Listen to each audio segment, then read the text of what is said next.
Episode 358. So that's how it is.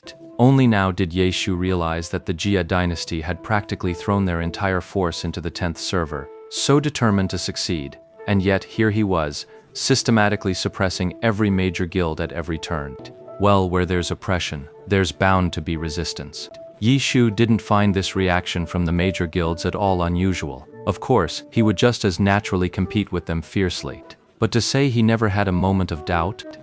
If he had, Yeshu would never have chosen Lord Grimm and the Myriad Manifestations umbrella in the first place. What do you mean, originally? They made such a splash in the Christmas event, they even monopolized the top 15 spots on the leaderboard. So that's why Excellent Dynasty brought in a whole squad of top players. You could always join them, you know. Yeah, if I'm ever truly down and out, I'll consider your suggestion. Want me to put in a good word for you? Actually, I know a few top-tier players. I could put in a word for you. Chen Guo's expression was full of pride, while Yeshu could only manage a wry, helpless smile. Someone was showing off their excellent era connections right in front of him. All right. If I need it, boss, you'll definitely have to help me out. Yeshu didn't mock Chen Guo's good intentions. For this, Chen Guo gave a very satisfied nod. Then he glanced at Yeshu's Lord Grimm, still wandering aimlessly over there, and couldn't help but speak up again. You'd better hurry up and decide. It's been almost 2 hours, and how many Christmas thieves have you even killed? Don't worry, you'll have your moment to shine. When the time comes and Dynasty's in tears, you can tell Chen Yahui you've got a direct line to me. Put in a good word for them? Don't get too cocky, or I'll fire you. Chen Guo reminded Yeshu to remember his place. She was the boss, after all. As an employee, he should listen when she spoke go east when told to go east, go west when told to go west. That was how it should be. Yes. Yeshu nodded repeatedly, but didn't press the issue. Then Chen Guo pointed at his screen and shouted again. Christmas thief, hurry. Got it.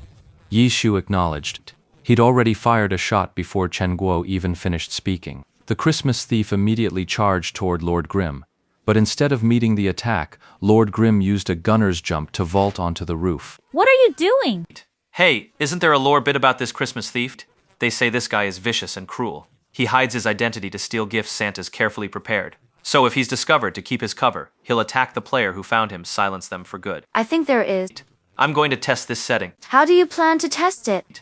I want to see if he'll keep chasing me, trying to silence me for good. As Yeshu spoke, the Christmas thief had already chased him onto the roof. The system, of course, wouldn't leave such a gap for players. Players couldn't do it, but NPC mobs all had their own tricks for scaling walls and climbing high. But this Christmas thief was an assassin.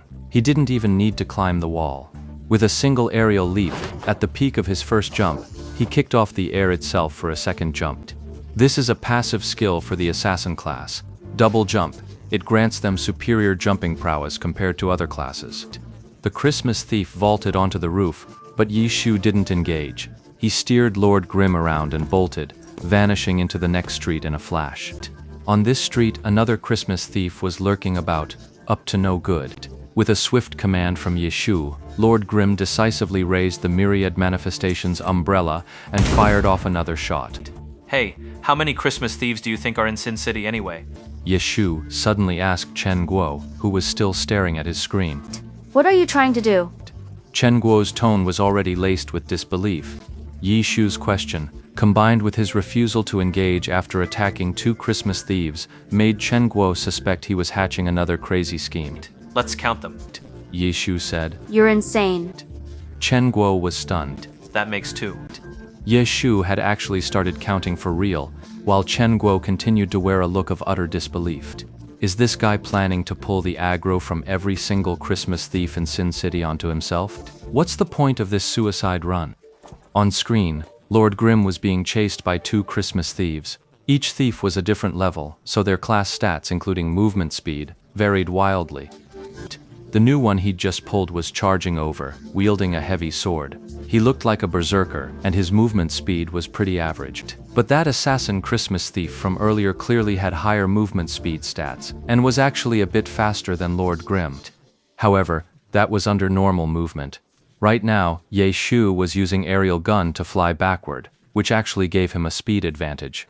The distance wasn't closing, it was widening. As for that berserker, he was left even further behind. If this were a regular mob, it would have lost aggro long ago and given up the chase. But this Christmas thief refused to give up, a persistence that was more akin to an elite monster in a dungeon. A gunshot rang out. Lord Grimm, still flying backward, fired another shot, hitting the third Christmas thief on the street.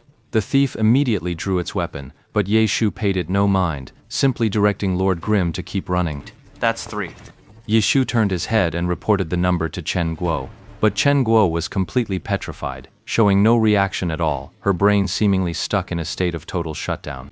Ye Shu's demeanor suggested he was dead serious. The official announcement hadn't specified how many Christmas thieves would spawn in this area, but one fundamental rule of MMOs had always been clear: the number of monsters in any given leveling zone was fixed. When there are 100 mobs, you'll never see 101. But if you drop down to 99, that 100th one will respawn after a fixed cooldown. Chen Guo had guessed what Ye Shu was planning, and she'd thought of the consequences. But was such a thing even possible?